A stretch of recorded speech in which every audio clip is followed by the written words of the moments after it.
can I first of all say, for any of you here yesterday afternoon, evening, I'm not going to be doing any dancing ever again. Bastard. Okay, so it's a great pleasure to introduce Mr. Sebastian Faulks, who will be well known to many of you. In fact, I'm sort of all of you. He began his career as literary editor at The Independent, deputy editor at Independent, and then following, I think, the publication of The Girl at Lion d'Or, became a major full-time novelist, beginning a series of novels at The Guardian. I think this was a compliment. It said, superior sagas of love, trench foot, and French peasantry. I think it was a compliment, was it? Who knows? Okay, well, that was The Guardian anyway. He's had a particular fascination with psychiatry over the years, as indeed have we all, but from a more critical eye and also a very, very keen historical eye. Now, we do have two things in common, Sebastian and I. The first thing is that we've both written books on shell shock. One is an international bestseller, and his isn't doing too badly either. Okay, no, mine isn't doing at all well. And we've also both been knocked out of University Challenge in the first round. So, ladies and gentlemen, Mr. Sebastian Faulks.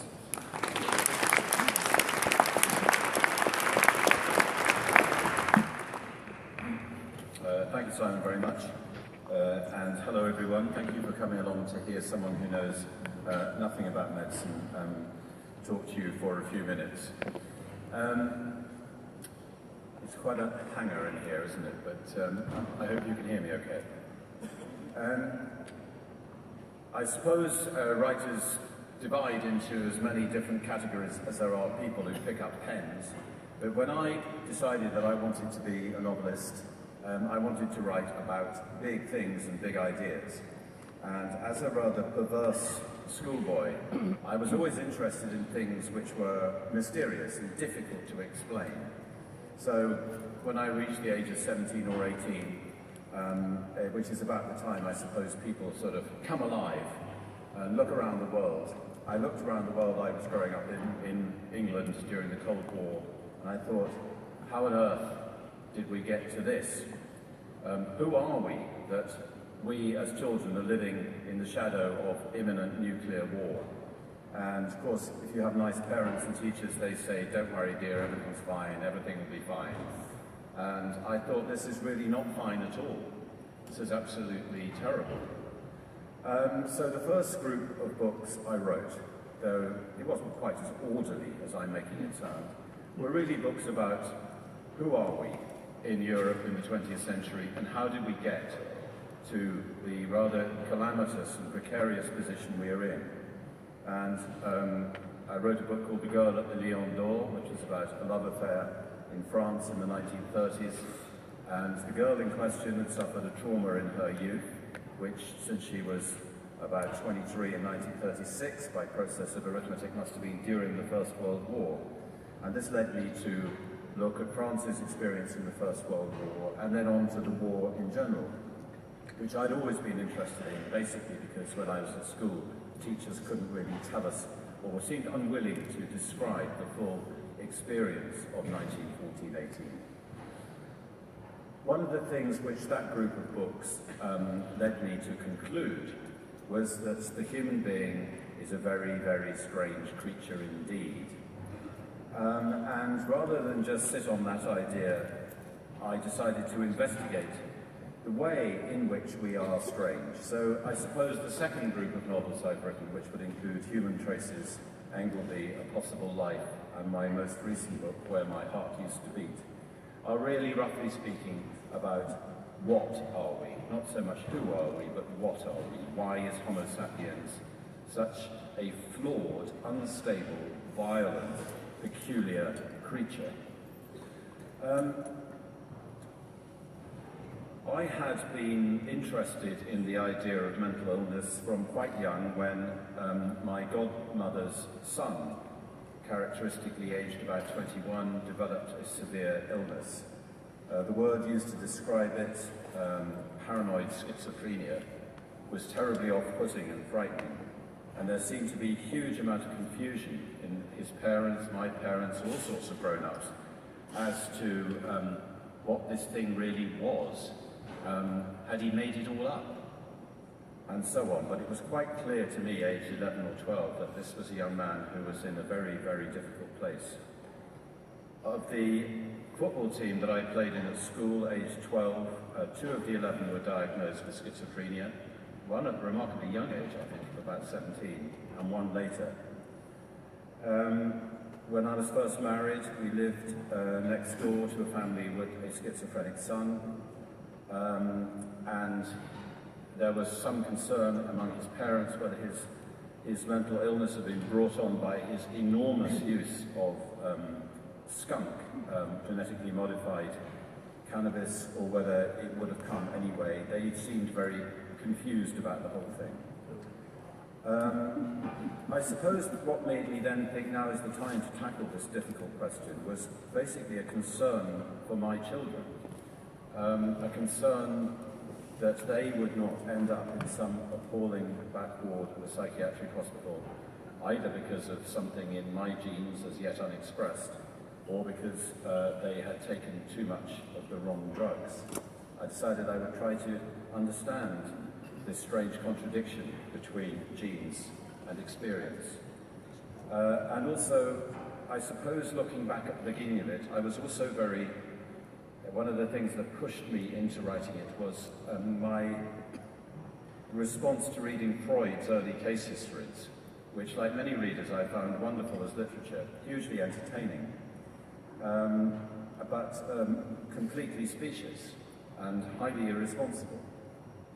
I cite the example of the poor young girl who came with stomach pains, diagnosed as having, guess what, hysteria, in love with her stepfather or uncle or like a grocer's boy, I forget who now, sent home cured of her hysteria, only to die of stomach cancer 3 weeks later, which prompted Freud only to say, how protean a disease hysteria is. So fear and anger, I suppose, were two of the big drivers that set me off to examine this question in fiction. So how do you research this? I mean, you know better than I do. You've all trained. I have no medical training at all. But I had decided to set my book in the late 19th century. So obviously I then read histories of psychiatry, and I read about the early pioneering work and the growth of the Victorian asylums, which started with such wonderful philanthropic Victorian optimism, helping people who'd never previously been helped. But it was only by grouping together all the poor afflicted people into one big building that the county supervisors realized they hadn't the faintest idea what was wrong with any of them, except those who were obviously suffering from blindness, or deafness, or from being illegitimate, or from some other social problem that made them fit to be taken inside these places. So the works of Andrew Scull, the histories of psychiatry, were very helpful to me. Ellenberger on the growth of the unconscious, etc., etc. But what I really needed to do was to get a sense of what these illnesses felt like for people, for patients. And I was lucky enough to be introduced to various practicing psychiatrists, one of whom showed me videos he'd taken of patients back in the 60s and 70s, and he talked me through various telltale signs of schizophrenia in them.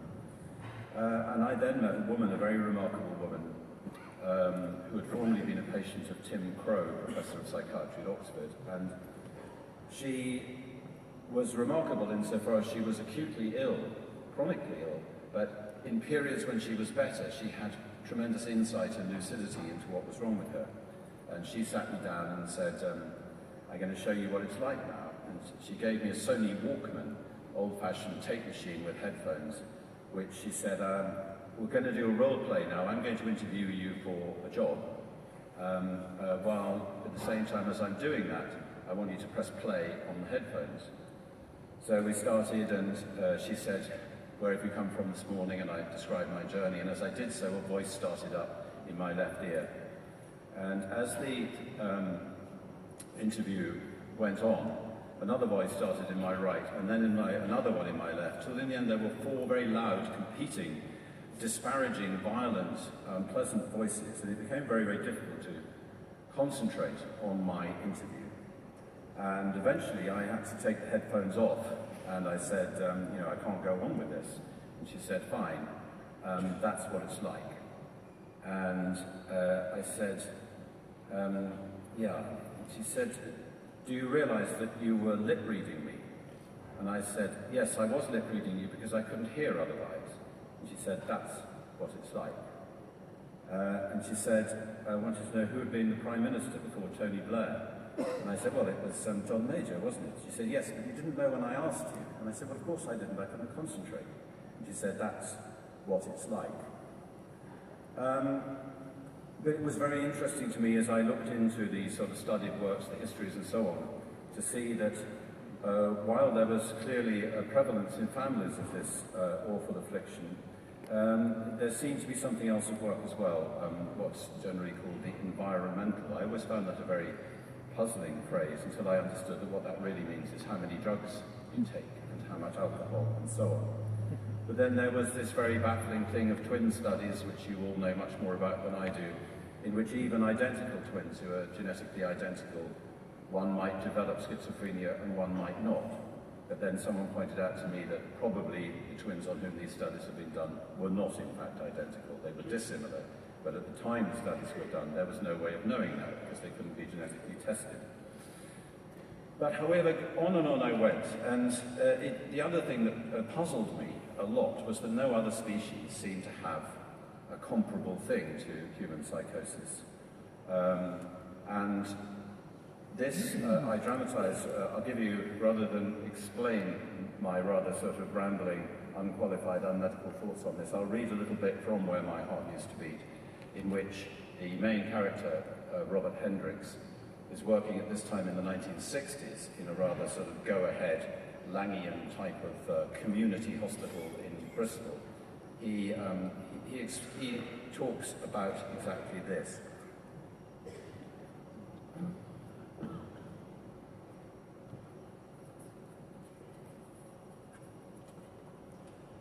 Occasionally, I went to parties or gatherings. When I told people what I did for a living, they usually looked alarmed. There were obvious reasons for this. First, I think they found mad people repulsive and upsetting. Second, they worried the illnesses might be in some way catching, that if they spent any time with mad people, they might be infected with psychosis. And I think they were suspicious about whether these were, quote, real illnesses or whether they were, quote, all in the mind. Gently, I explained that the opposite of real was unreal, and the opposite of all in the mind was surely all in the body. Then I tried to explain that this second polarity was also false, since mind was only a function of the bodily organ anyway, the brain. At this point, most of them spotted someone they knew on the other side of the room, or shuffled off to find an ashtray. If someone lingered, I would put it differently. So far as we knew, 1 in 100 people in all populations across the world was mad. It was easier to stick with this word. No other animal had this problem. If you mistreated a dog, it would turn nasty, but that was a different matter. That was also the case with humans, as the borstal population of young men, who'd almost all been knocked about as children, went to show. But 1 in 100 cows that lived a normal life did not, at the moment she reached adulthood, start to hear the voices of non-existent cows when she was alone in a field. First-year biology told you that for such an oddity to persist in the human genes meant it at once conferred an advantage in the struggle for survival. Since humans were the only species to have it, perhaps that genetic blip, when we identified it, might also help us understand what made humans different, unique. Wasn't that a reasonably exciting project to be working on? The secret of what we are? I never could convince other people that it was. Quite often, rather than go through this rigmarole, I'd pretend I was a GP. People seem to find that less off-putting. Of course, this takes us into country that Tim Crow went into a lot about genetics and whether, whenever we can find genetic markers, this will bring us close to establishing those speciating factors in Homo sapiens. And this is incredibly interesting, but actually it's, of course, much easier for a novelist to explore these questions than it is for a scientist, because scientists, unfortunately, have to rely on fact and results. whereas novelists can indulge all sorts of speculation and storytelling.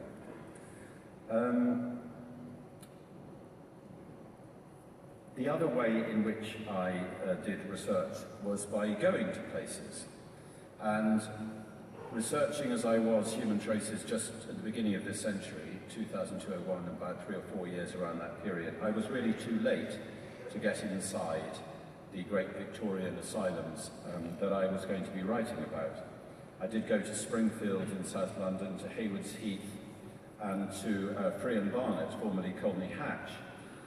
But it was too late, and Friern Barnet had been turned into luxury apartments with lots of gyms and saunas and so on. And I was handed a brochure at the gate, boasting that the building had won 2 architectural prizes in its life, one in 1850 whatever, and one in 2002. It didn't mention that the first prize had been as a lunatic asylum. Presumably that would have put people off. But I did actually get to talk to someone who had worked there as a psychiatrist, who accosted me at Lord's Cricket Ground after the book had come out. And he was very nice about the book, and he said, I worked there, and what really depressed me was that over 30% of the patients had been born in the hospital. Someone then suggested to me that the best working Victorian asylum that I could get a sense of it was Broadmoor. And I said, well, I don't really want to go into that because I'm not writing about criminals and that side of things. But I was actually able to establish a connection with Broadmoor, and I was invited to go and look around. So I did. And in return for being shown around, I gave a little talk, a literary talk, to various patients. And at the end of my talk, we read a poem together called Considering the Snail by Tom Gunn. It was a voluntary group, and the people in it were all men, though there were women in the hospital at the time. And they varied between people who were obviously in some distress and people who were extremely cogent, very well read, and asked me very penetrating questions afterwards, not only about Tom Gunn and Ted Hughes and poetry, but also about my own novels. And I said to the psychiatrist who'd been taking me around, I said, gosh, they were amazing, and I don't want to be intrusive, and I know there is a great deal of doctor-patient confidentiality, but for instance, that chap who was questioning me about Charlotte Gray, I mean, what exactly? And she said, well, you wouldn't be here unless you'd killed someone. And I said, but him? She said, oh, more than one. And she then took me for a tour around the hospital, and we went to the rather lovely Victorian chapel, lovely if you like Victorian chapel, sort of Pugin-esque. We went past a room with a lot of shoes outside, which acts as a mosque. And by way of making conversation, I said, and do you have a synagogue or a sort of Jewish religious room? She said, heavens above, no, Jewish people don't murder. My head was spinning by this time, as you can imagine, pretty hard. Genes, culture, inheritance, religion, oh my God, history. And I started mumbling something about Adam and Eve and Cain and Abel, but of course they weren't Jewish. The Jews started with Abraham. Adam and Eve, Cain and Abel, so far as we know, if the Garden of Eden existed, it was somewhere perhaps in what modern-day Mesopotamia is. So they were really proto-Iraqis. There's another book in that, perhaps. Human Traces, anyway, was a very long book, and one of the ways that I had to try to make it work was to find 2 characters on whom I could hang all the different theories and thoughts about psychiatry, psychotherapy, and the way it had developed. And the way I did it was to have a young Frenchman who is properly trained as a scientist, but becomes drawn more and more into a sort of Freudian world and invents his own talking cure with increasing desperation and increasingly unstable use of selective use of paradox. It was really a parody, I suppose, of early psychoanalysis, and he is brutally found out when one of his patients turns out to have serious abdominal uterine complications. The other doctor who carries his life story goes the other way. He's an Englishman, and he starts being interested really in drama and Shakespeare and plays and humanity from an entirely sort of airy-fairy philosophical point of view. But through his experience as a doctor, he only just about scrapes through the early exams.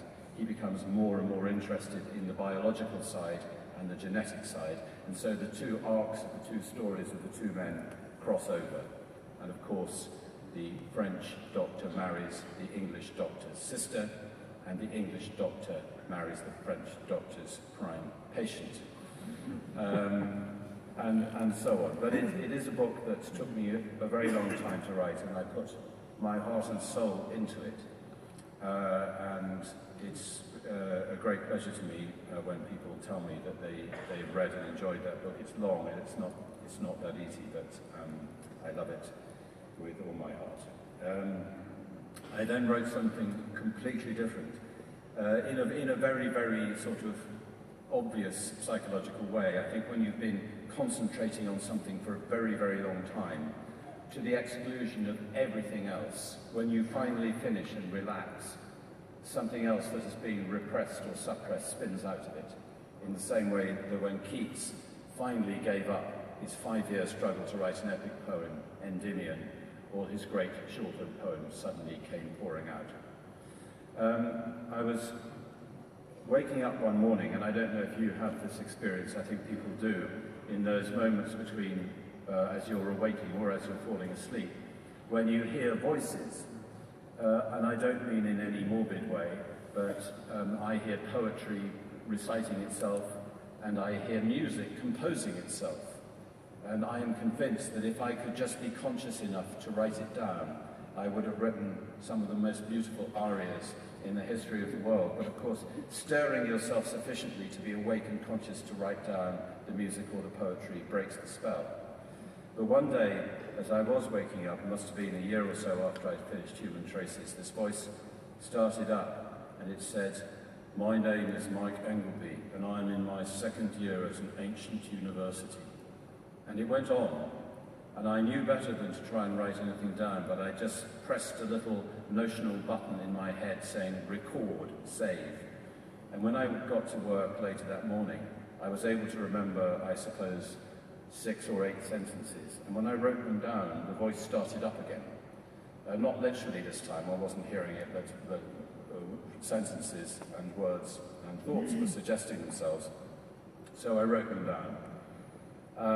And after about 3 weeks of writing this down, I thought, you know, this isn't how I write books. This is no way to write a book. This is a shambles.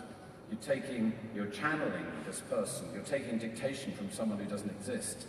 And I like to write books in the way I described to you at the beginning, to know what I'm doing, the big ideas. I will illustrate it like this. This is how I should do my research. This is how the campaign will be waged, and this is how long it will be, and this is why they will like it. However, I then thought to myself, well, I haven't got any other ideas. So this was now October, and I said, well, I'll carry on till Christmas, and then I'll ditch it. But by Christmas, I'd finished. And it was quite clear to me that this fellow, Mike Engleby, was a bad man, and he had done a bad thing, several bad things. Well, about halfway through writing the book, when I realized that was the case, I thought perhaps I'd better go back to the beginning of the book and make sure I'd made clues available to the reader as to the true nature of this narrator, this man. Because there's a funny thing that happens in novels when they're narrated in the first person. I, me. You get a sort of cozy relationship with the reader. And this is one of the great things of using the first person. You get a fantastically intimate connection between the character and the reader. Of course, what you forfeit, what you give up, is the point of view of any other people. It's a very narrow focus, but it's a tight one and it's an intimate one. Anyway, when I looked back through the book, I saw that all the clues that anyone would reasonably need as to what a peculiar and unstable character Engleby is were already there. They were already embedded in his own confessional monologue, which I have basically just written down. So he ends up, I don't think this is a plot spoiler too much, in a place that strongly resembles Broadmoor. though Broadmoor in those days when people with personality disorder were still treated there, which obviously was the problem with the man I was telling you about who asked me all the penetrating questions. There was then a very big unit in Broadmoor for personality disorder, which I think has now been closed down, as has the women's wards. And Broadmoor, which I've revisited since, is a considerably less interesting place in that respect. But I then had to find out what was wrong with Engleby. I had, in Human Traces, I had touched on almost every variety of mental illness and psychological distress, with the exception of something called personality disorder, which seemed to me a very vague category. It also seemed to me a very odd problem that it only seemed to afflict criminals. People with personality disorder, so far as I could establish, didn't seem to be treated regularly, unless or until something went badly wrong, unlike schizophrenics who were, mostly peace-loving and peaceable, nice people, but also were receiving all the attention that they could, and very few of whom did anything criminal. So, how did you diagnose personality disorder? Well, you probably know that it's by questionnaire. And there are questionnaires you can do online. I'm not sure if it was exactly the questionnaire that is used by American, and for all I know, British psychiatric associations, but it was a pretty long and exhaustive one, and I sat it online in the persona of Mike Engleby and waited for the results to be calculated, and they came back. And for most of the different types of personality disorder, he absolutely flatlined.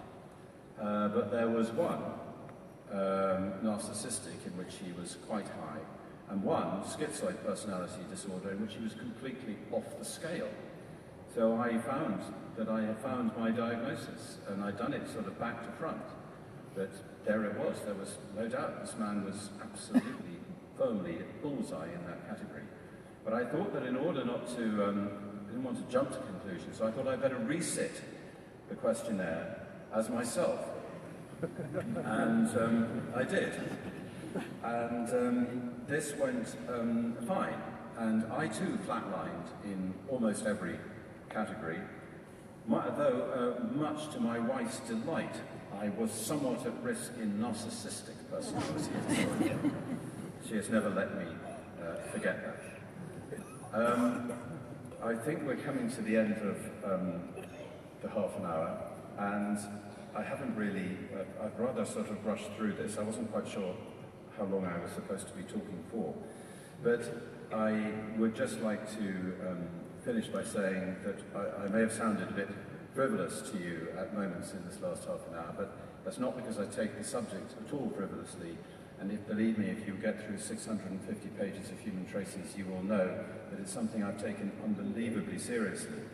And I also have the highest possible regard for psychiatrists, the work that you do in what I know can sometimes be unrewarding fields, or fields in which at least the rewards take a very long time sometimes to be seen. So I would like to end by wishing you all a very successful, fruitful conference and all the very best in your future work.